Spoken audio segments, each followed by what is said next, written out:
이 시간은 도로트 신조 강의 12번째 시간입니다. 오늘은 도로트 신조의 첫째 교리 중에서 11항을 통하여서 영원히 변치 않는 하나님의 선택과 은혜라는 제목으로 하나님의 거룩한 말씀을 증거하겠습니다. 자, 오늘도 먼저 도로트 신조의 내용을 읽어보겠습니다.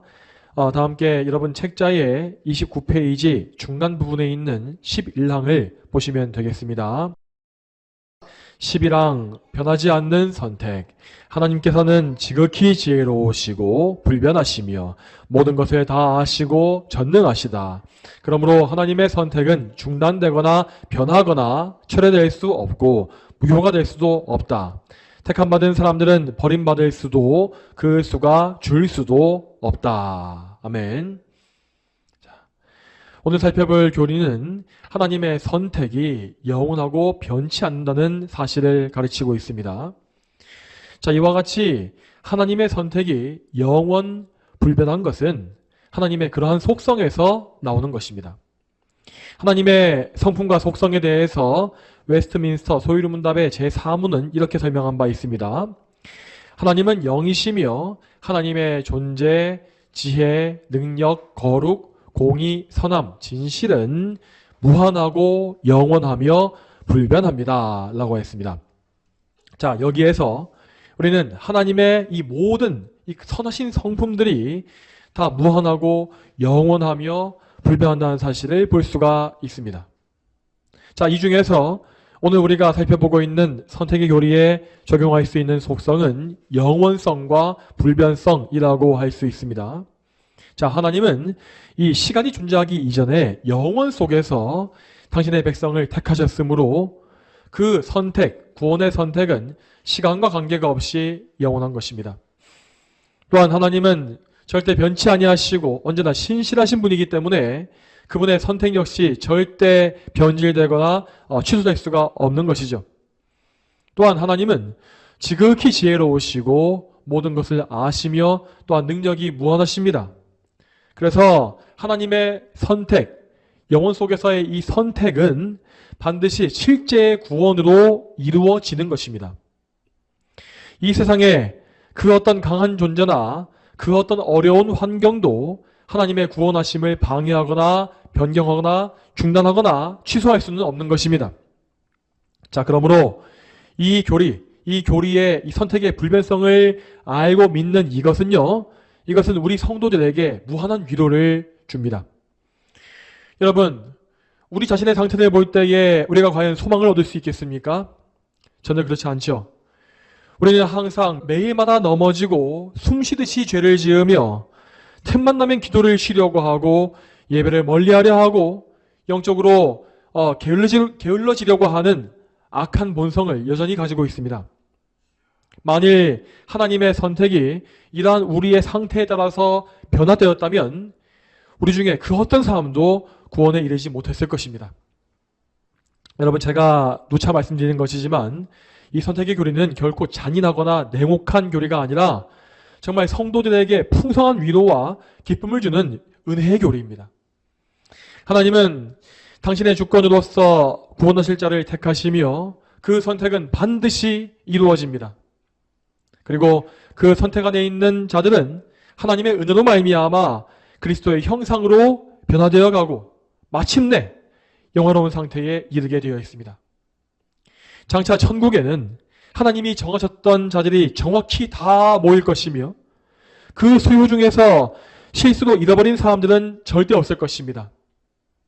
또한 그곳에는 이 땅의 지상교회와 같이 염소나 가라지가 들어와서 양들을 해치는 그런 경우도 절대 없을 것입니다. 이처럼 선택의 불변성은 우리 참된 성도들에게는 확신과 위로를 주며 천국의 소망 역시 더욱 강하게 해주는 귀한 진리임을 믿어야 하겠습니다.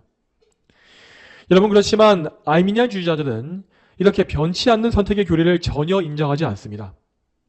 그들은 말하기를 인간의 변화에 따라서 하나님의 선택과 은혜 역시 바뀔 수가 있다라고 주장을 하고 있습니다.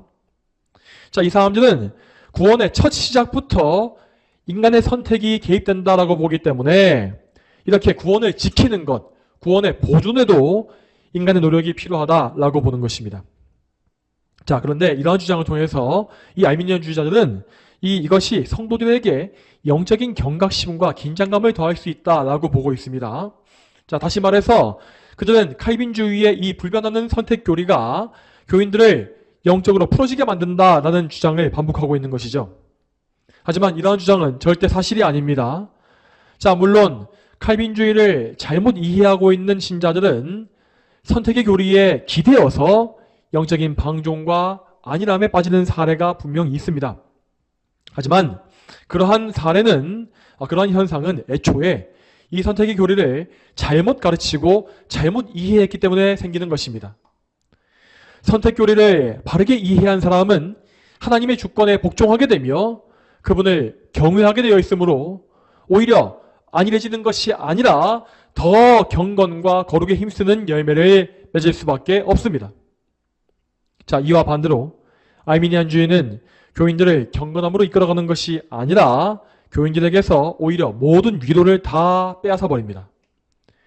그들이 믿는 하나님은 사람의 상태에 따라서 선택을 했다가 취소했다가 하는 그런 변덕스러운 존재이기 때문에 그러한 신앙을 가진 사람들은 도저히 그 하나님 안에서는 영적인 안식을 누릴 수가 없는 것입니다. 그들은 어떻게 해서든지 자기의 구원을 스스로 지켜내기 위해서 혈안이 돼야 하며 그 가운데 결국 완전히 지쳐서 절망하거나 아니면 완전히 반대로 자기 의에 똘똘 뭉쳐서 심취해버린 그런 바리새인이 될 수밖에 없는 것입니다.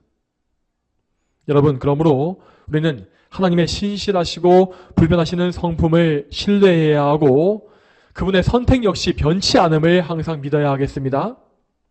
오늘 우리가 읽어보았던 요한복음의 본문과 같이 하나님은 만물보다 더 크셔서 아무도 그 아버지의 손에서 우리를 빼앗지 못합니다. 특히 지금과 같이 악인들의 압박과 박해가 점점 더 거세지고 있는 이런 상황 속에서 이 교리는 우리 성도들에게 정말로 필요한 위로의 근거가 되어주고 있습니다. 설령 우리의 원수들이 우리의 모든 것을 다 빼앗고 우리의 생명까지 빼앗으려고 한다 할지라도 그들은 우리를 선택하신 하나님의 그 작정과 그 계획을 결코 취소시킬 수가 없습니다. 이 사실을 굳게 믿는 사람들은 가장 악한 상황 속에서도 마음의 위로와 평강과 기쁨을 얻을 것이며 그의 믿음을 담대히 증거함으로써 원수들을 수칠 수 없게 만들 것입니다. 오늘 우리가 보고 있는 이 교리에는 이처럼 우리 성도들에게 반드시 필요한 위로와 확신의 말씀이 포함되어 있습니다. 자, 한편 오늘 교리 내용의 마지막 부분을 좀 보시기 바랍니다. 거기를 보시게 되면 택함 받은 사람들은 그 수가 줄 수 없다라고 되어 있을 것입니다. 자, 그런데 이 말을 반대로 뒤집게 되면 결국 택자들은 그 수가 줄지도 않지만 늘 수 없다는 사실을 우리는 알 수 있습니다. 자, 이것은 여러분 하나님의 불변하심으로 인해서 나올 수밖에 없는 필연적인 결론입니다. 그래서 그리스도를 전적으로 의지하고 하나님의 주권에 순복하는 성도들은 이렇게 구원의 수요가 변치 않는다라는 사실에 전혀 동요하지 않습니다. 자, 왜 그렇습니까? 왜냐하면 구원은 오직 하나님께만 달려있는 것이고 우리는 우리 입장에서는 누가 선택받는 자인지 모르며 또한 최종적으로 구원에 이를 자가 누군지도 모르기 때문입니다. 그러므로 우리는 가장 소망이 없어 보이는 죄인에 대해서도 포기하지 아니하고 복음을 전파할 수 있는 것이고 설령 그 사람보다 내가 먼저 죽는다 할지라도 끝까지 그의 구원을 위해서 기도함으로 힘쓸 수 있는 것이죠. 이렇게 우리 성도들이 복음 전파와 죄인의 구원에 열심을 낼 수 있게끔 하나님은 선택의 여부를 당신의 뜻 안에 비밀히 감추어 두신 것입니다. 따라서 이 선택의 불변성의 교리는 죄인들을 결코 절망하게 만들기 위한 교리가 아닙니다. 물론 죄인들에게 있어서 구원의 수요가 정해져 있다라고 하는 이 사실은 분명히 경각심과 두려움을 줄 것입니다. 하지만 그것을 진리로 믿고서 두려워하는 사람은 어떻게 해서든지 간에 하나님의 은혜를 얻기 위하여서 그분께 의지하고 간절히 매달릴 수 있는 그 마음을 얻게 될 것입니다. 여러분, 죄인들에게는 누가 구원을 받고 못 받고 이런 문제가 중요한 것이 아닙니다. 죄인에게 제일 중요한 것은 지금 당장 내가 바로 내 자신이 잃어버린 죄인의 상태에 있다라는 것, 이것입니다. 이것이 가장 죄인에게는 절박한 문제인 것입니다. 이렇게 자기의 죄인됨을 인식하게 된 사람들은 이미 자기에게 하나님의 은혜가 임했음을 믿어야 하고, 그래서 하나님께서 선택하신 백성 가운데에 그 수에 자기가 있을 것이다 라고 하는 소망을 붙잡아야 하는 것입니다. 이 소망 가운데 그들은 끝까지 절망하지 말고 구원의 은혜가 실제로 임할 때까지, 죄에서 자유를 누리고 하나님과 화목해질 때까지 하나님의 은혜를 계속 간구해야 하는 것이죠. 이것이 이 선택 교리에 대한 죄인들의 합당한 반응입니다. 그럼에도 불구하고 오늘날 교회 안에 많은 사람들은 구원의 수요가 정해져 있다라고 하는 이 말씀을 듣게 되면 대뜸 화를 내는 것을 볼 수 있습니다. 그들의 반응은 항상 일관적으로 구원받지 못한 사람들을 향한 우려를 표현하고 있습니다. 이런 것입니다. 구원의 수요가 정해져 있다고 한다면 구원하지 않기로 정해진 사람들은 아무리 구원받기 위해서 원하고 노력해도 구원받을 수 없다는 것인가? 라는 것이 바로 그런 의문입니다. 말하자면 그들은 앞에서 말했던 죄인의 합당한 반응과 정반대의 잘못된 반응을 보이고 있는 것입니다. 여러분, 다시 말씀드리지만 우리가 가져야 할 소망은 하나님께서 누군가를 택하셨다라는 사실이며, 또한 그 택자들은 반드시 구원받는다라는 사실입니다. 그래서 우리에게는 소망이 있는 것입니다. 그런데도 이 세상의 많은 불신자들과 죄인들과 거짓 신자들은 그들에게 소망을 주시는 하나님의 뜻을 저버리고 오히려 이 선택 교리를 통해서, 그것을 통해서 하나님을 원망하며 절망하는 쪽으로 향하는 것입니다. 여러분, 하나님께서 구원하지 않기로 정하신 사람들은 아무리 애써도 구원받지 못하는가? 라고 하는 이런 질문은요, 이것은 하나님의 선하신 성품을 악하게 왜곡하는 것이고, 또한 무엇보다 죄인들의 타락한 성품, 이 본성을 너무나 만만하게 보는 것입니다.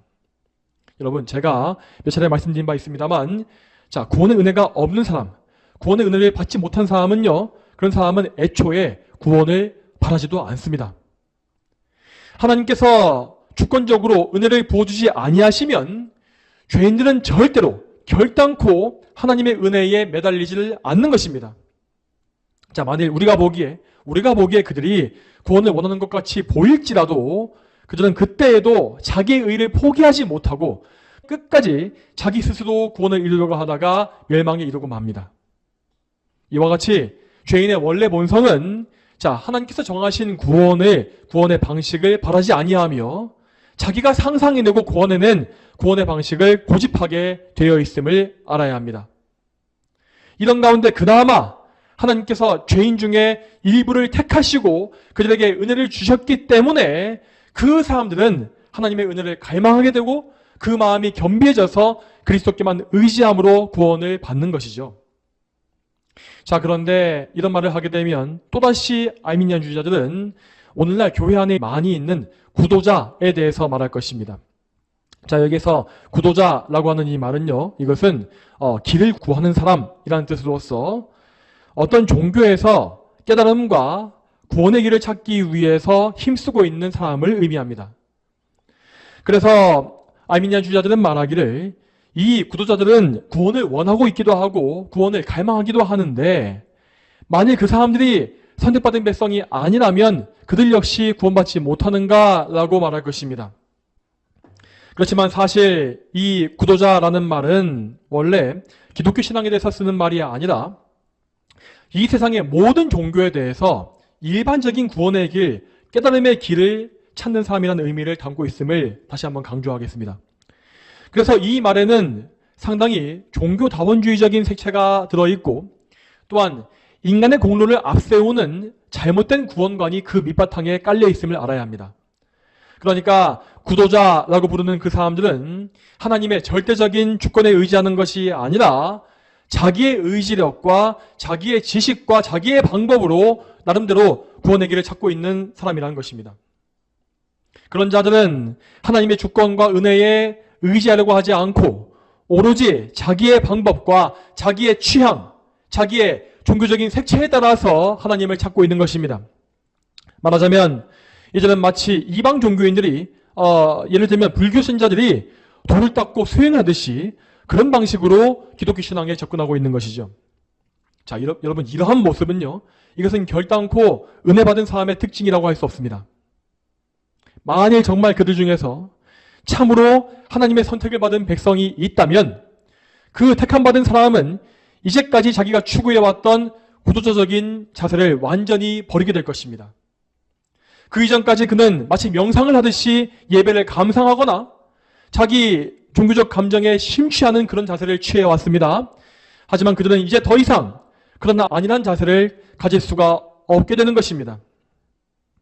왜냐하면 그들은 구원의 문제가 당장 자기의 생명이 달려있는 절박한 문제라는 사실을 인식하게 됐기 때문입니다.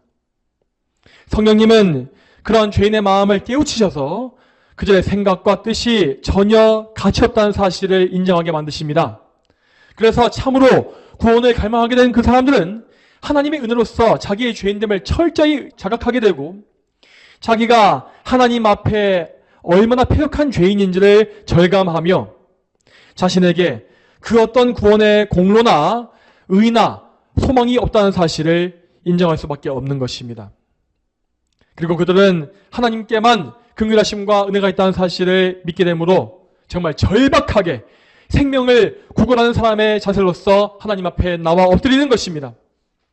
이러한 사람의 모습에 대해서 성경은 광야에서 물을 찾는 사슴의 모습에 비유하기도 했고 혹은 입을 벌리고 숨을 헐떡거리는 죽어가는 사람의 모습을 비유하기도 했습니다.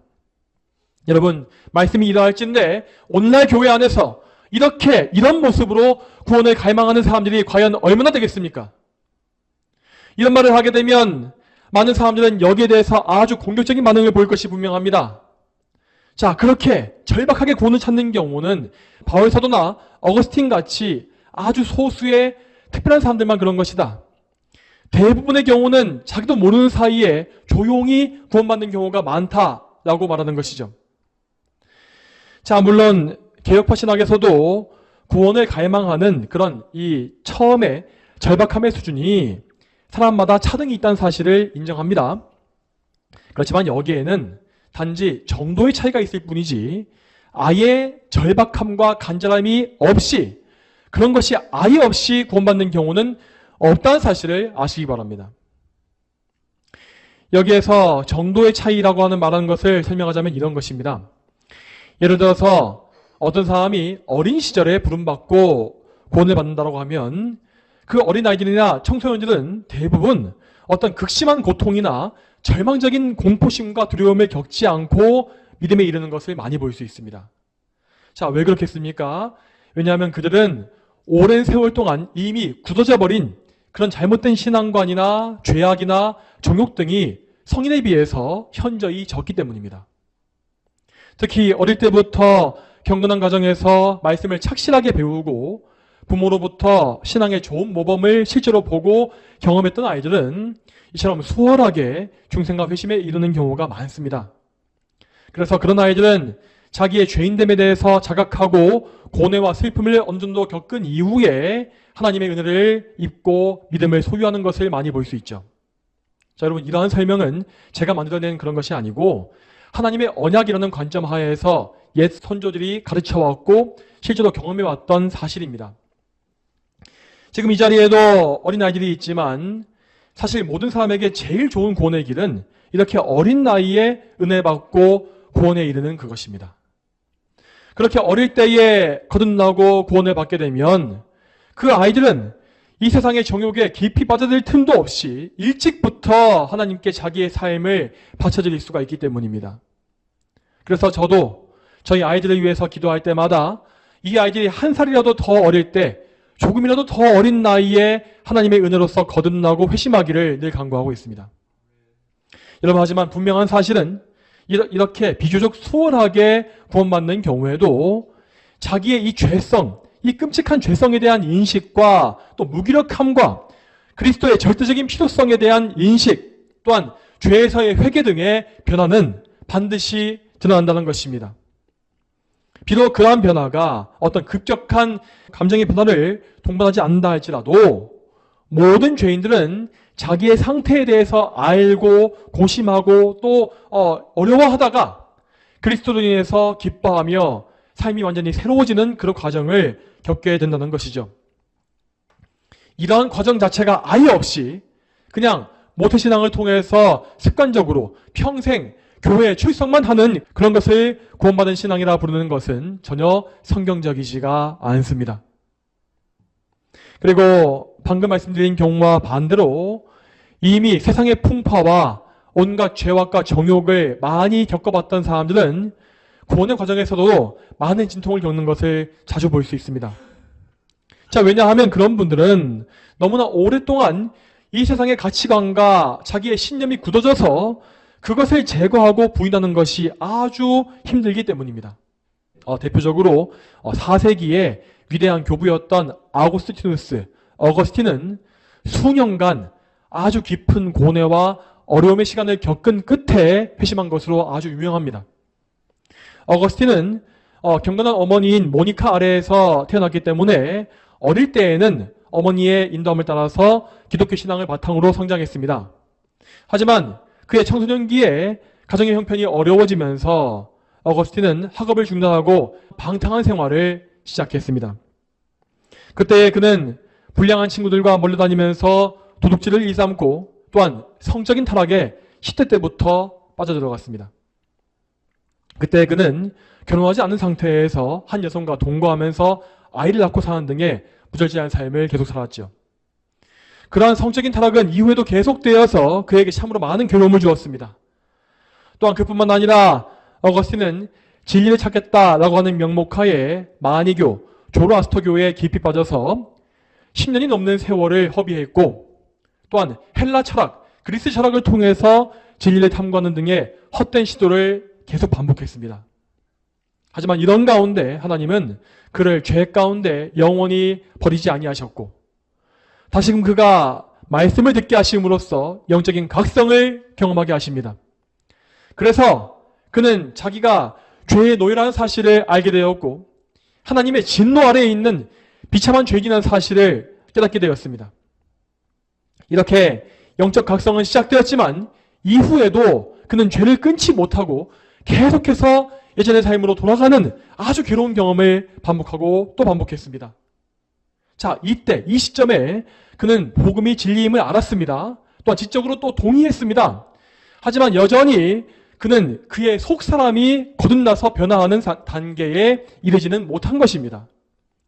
여기에서 어거스틴은 자기의 마음이 원함에도 불구하고 의로운 일을 전혀 할 수가 없는 비참한 상태에 빠져 있었습니다. 그의 마음속에서는 마치 두 의지가 서로 싸우고 있는 것 같이 보였습니다. 그래서 어거스틴은 이 죄를 끊고서 죄에서 자유케 되기를 간구했지만 여전히 동시에 그 마음속에서는 죄와 정욕을 완전히 버리는 것을 두려워하는 옛 마음이 또 남아 있었습니다. 그는 마음속 깊은 곳에서 죄를 철저히 회개하는 것을 무서워했고 또 원치 않았으며 자기의 자아와 우상과 쾌락을 다 끊어버리는 것이 너무나 싫었던 것입니다. 그것이 그의 본성이었던 것이죠. 자, 그러한 상태에 대해서 어거스틴은 자기의 책인 고백록에서 이렇게 묘사한 바 있습니다. 주여 나를 정결하게 하소서. 그러나 아직은 아닙니다. 이처럼 그는 죄를 미워하면서도 그것을 버리고 싶지 않은 고통스러운 상태를 약 2에서 3년간 경험하게 되었습니다. 그리고 그 가운데 그는 자기의 의지의 처절한 실패와 무능력을 경험하게 되었고 자기의 의에 완전한 붕괴가 이루어지는 것을 직접 겪었습니다. 여러분, 어거스틴에게 이토록 괴로운 과정이 주어진 이유가 무엇이었겠습니까? 자, 그는 그만큼 오랜 세월을 죄 속에서 방황해왔고 세상의 쾌락과 정욕에 깊이 빠져 있었기 때문입니다. 또한 그는 온갖 세속 철학과 이방 종교와 잘못된 신앙과 또 미신에 서접해 있었으므로 그 가운데 자기 의를 추구하는 거짓 신앙의 이 초롱성을, 장벽을 높이 쌓아 올려놓은 상태였던 것이죠. 이처럼 세상의 정욕 그리고 자기 의의 신앙이 이 두 성이 굳건하게 세워지고 나면 그 성을 정복하고 깨뜨리고 굴복시키는 것은 그만큼 괴롭고 긴 세월이 요구될 수밖에 없는 것입니다. 물론 하나님은 전능하시기 때문에 그런 인간의 방어막을 얼마든지 단번에 파괴하실 수 있습니다. 하지만 하나님은 그 사람, 구원하시기로 택하신 그 사람이 자기의 죄를 정말 철저히 회개하게 하시고 정말 다시는 그 옛적 습관과 자기 의에 손대지 못하게 하시기 위하여서 정말로 처절한 고뇌와 연단을 그렇게 허락하시는 것입니다. 여기에는 하나님의 분명한 사랑과 은혜가 있는 것임을 믿으시기 바랍니다. 자, 이러한 섭리 가운데에서 하나님은 결국 어거스틴을 구원으로 인도하셨습니다. 이때 어거스틴은 날마다 더 무거워져가는 죄의 무게 때문에 정말 통곡과 애통함의 나날들을 보내고 있었습니다.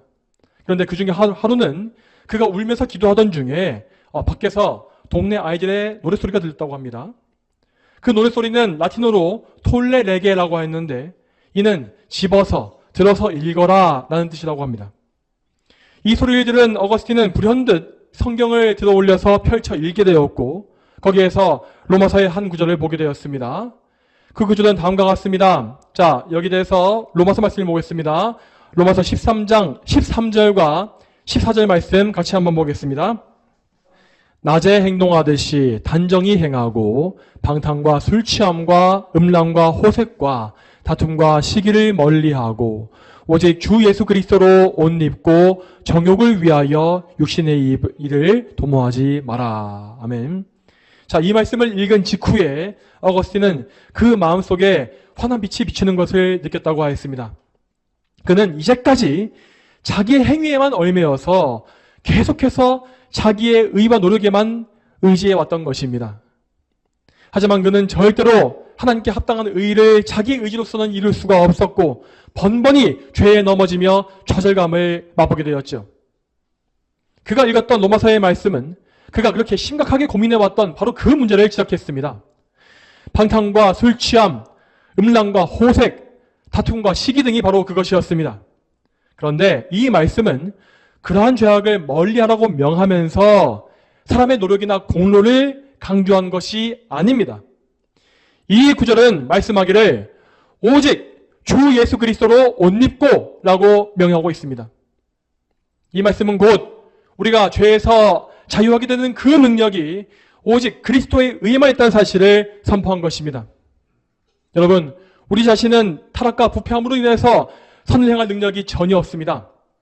우리가 아무리 힘쓰고 몸부림을 친다 할지라도 우리 힘으로는 죄를 이길 수가 없고 의로운 삶을 살 수도 없는 것입니다. 이처럼 우리가 무능하고 부족하기 때문에 우리 예수님은 우리를 대신하여서 구원의 모든 문제를 대신 해결해 주시고 우리를 대신하여서 완전한 삶을 사신 것입니다.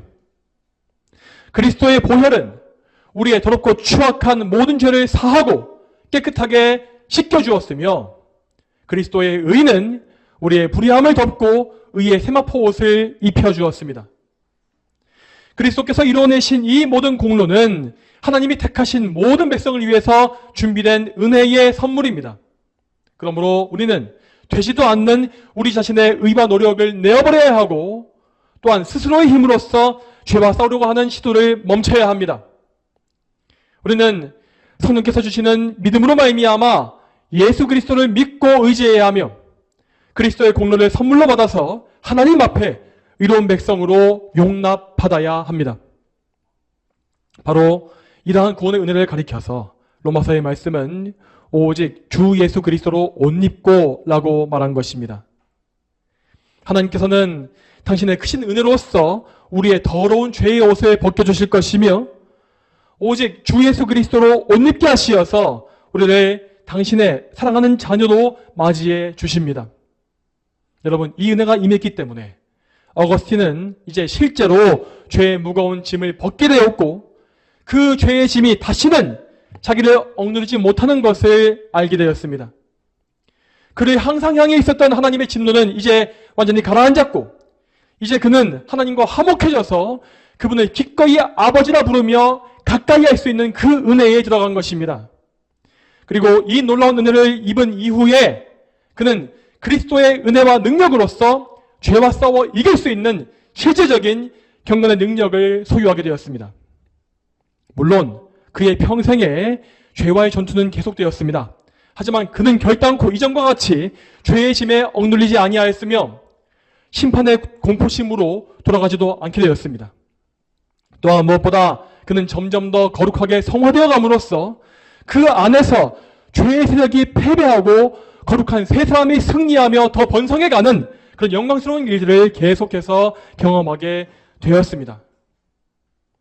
여러분, 어거스틴은 정말 오랜 시간을 죄에서 방황했고 또한 회심의 과정 속에서도 참으로 심한 억눌림과 좌절과 애통함의 시간을 많이 보냈습니다. 하지만 여러분, 이렇게 이 고통스러운 과정을 겪어보았기 때문에 그는 자기의 무능함과 철저한 무기력함 그리고 은혜의 능력을 더욱 확실하게 깊이 알게 된 것입니다.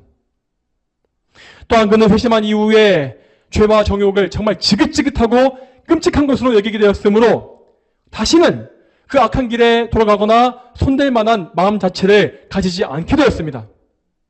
이처럼 회심의 과정이 길고 어렵게 될 때에 그 당시에는 그것이 매우 어려우며 그 이유 역시 이해하기가 쉽지 않습니다.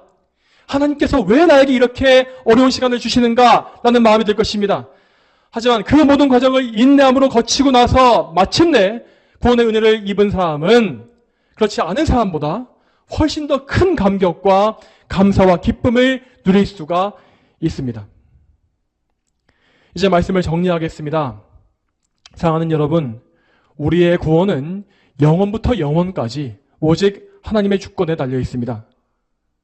그리고 그분의 주권은 당신의 택하신 백성을 정확하고 확실하게 구원하실 것이고 단 한 사람도 그 손에서 잃어버리지 아니하실 것입니다.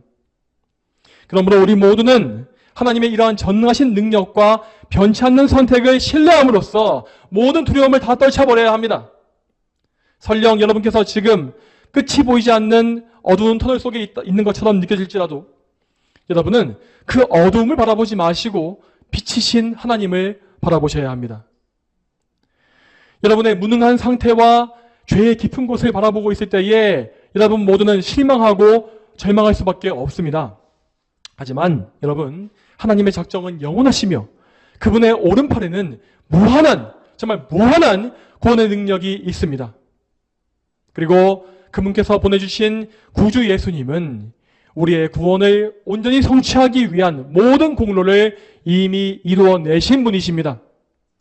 우리는 이 진리를 사실로 믿고 예수 그리스도를 믿으며 생명이요 빛이신 삼위일체 하나님을 강하게 믿어야 합니다.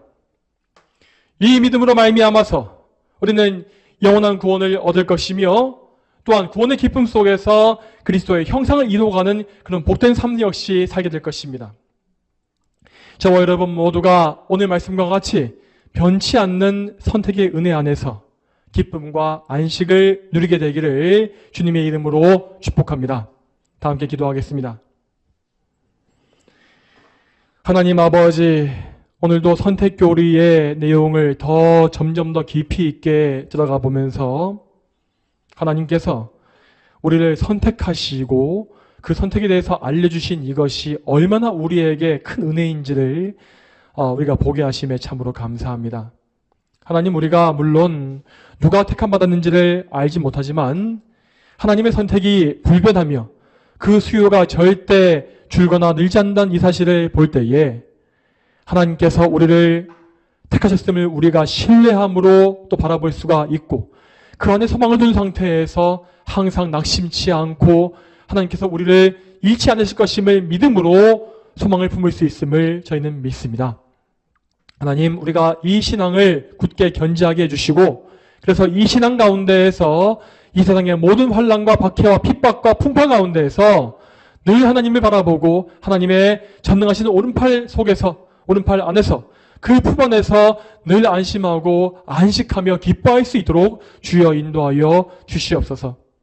하나님께서 우리 모두를 지키시며 구원하시며 거룩한 길과 영원한 그 영화의 길로 인도하실 것을 믿고 의지하오며 이 모든 말씀 거룩하신 예수님의 이름으로 간절히 기도합니다.